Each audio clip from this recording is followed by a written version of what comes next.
Hello and welcome back, ladies and gentlemen, to another Historical Humans Reacts. And I'm starting to think we should just rename this series What the British Museum Does Wrong.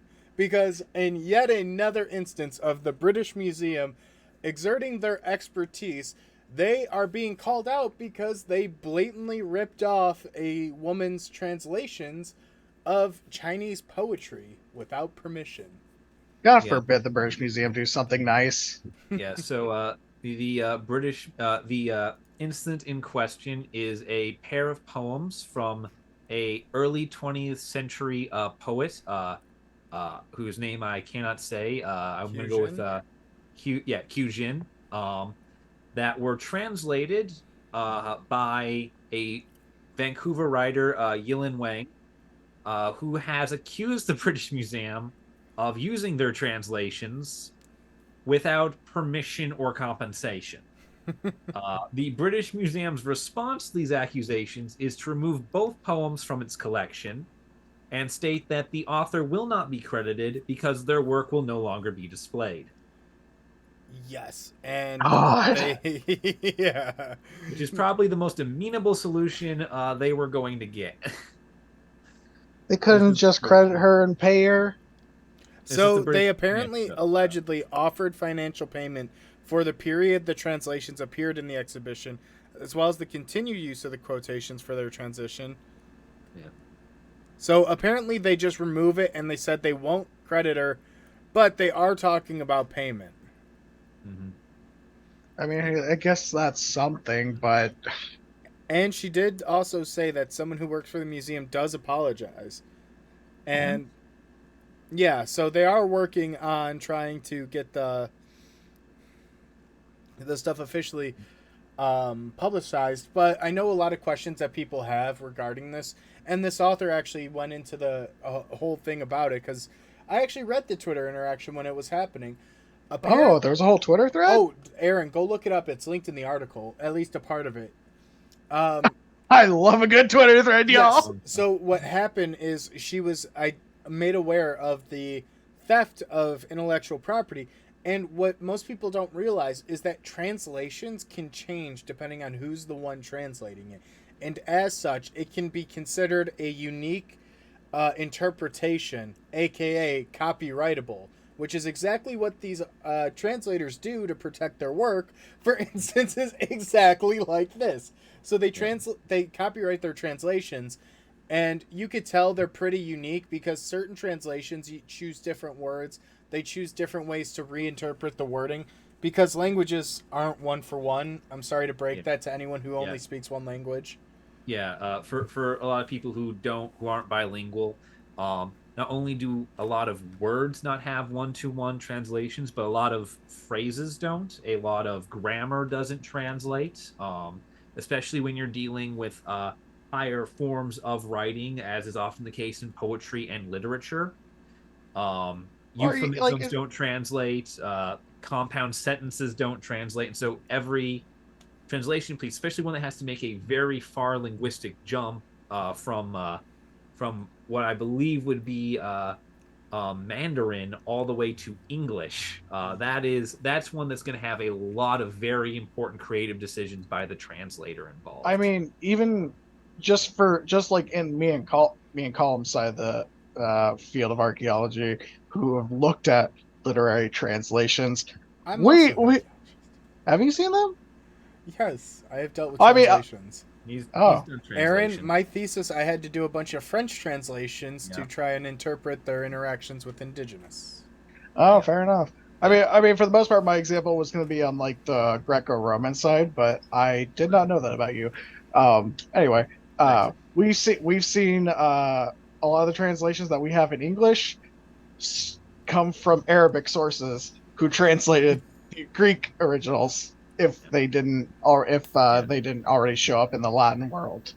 I think the best way I could put it is if you've ever played the telephone game where you go from one person Yo, to another and you continuously whisper a phrase, you'll notice that phrase starts changing and distorting.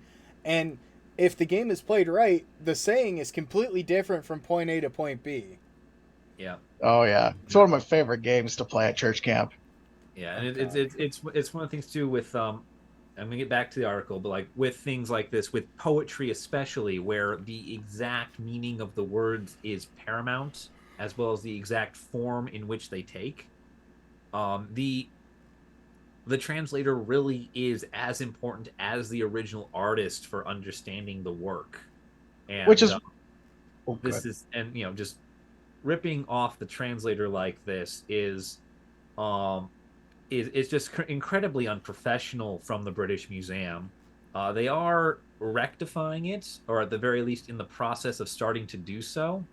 But at the same time, the fact that one of the most premier museums in the world stooped as low as doing this is deeply unfortunate. It is good that she is getting the translator is getting at least some Yeah. form of But here's the financial thing. compensation, Here's but the thing, and I mentioned it in pre-production, but the researchers who put together the exhibition had a 700,000 or 800,000 pound grant to do so. They had the Mhm. money and finances to do so, and instead of doing unique research, they just blatantly ripped her off. Or even just paying her for her research. Yeah. It's such a blatant level of academic theft that I think is very seldom really talked about, because in academia you have a lot of secrecy and a lot of privacy amongst someone's work, but it's because of examples like this exactly where your research, your life's ambition, your life's work could be ripped off by someone who won't think twice about crediting you things that you've spent hundreds Years. of thousands of dollars in grant money working on, or of your own money with education. And just it really boils my blood, because this Well, happens way too often. And this girl was lucky enough that she was able to find it, and she found it because she was looking into their whole exhibit about this woman's life, Kinjin. yeah. wow, this Kinji. translation seems really familiar. Wait Yeah, a literally, minute. literally, literally.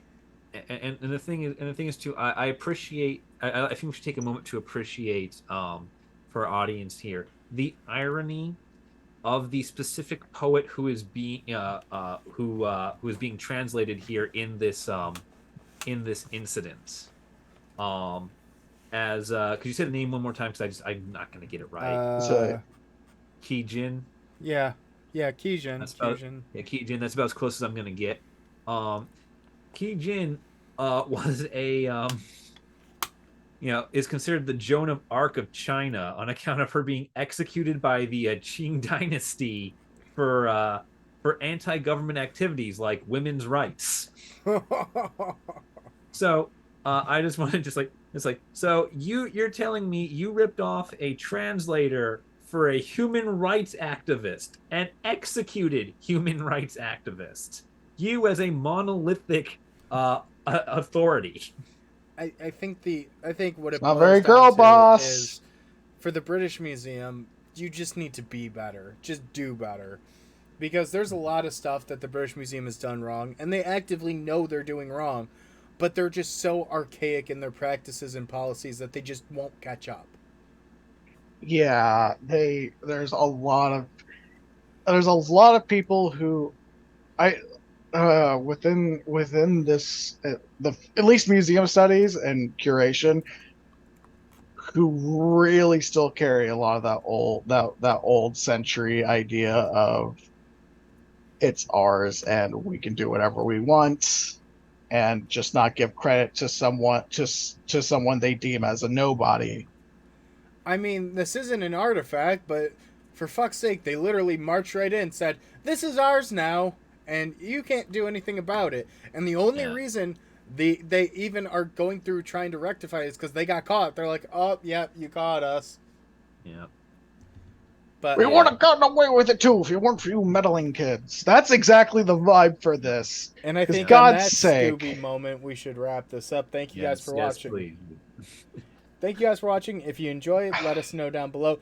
Let us know what your thoughts are on copyright infringement, and we'll see you in the next video. Goodbye.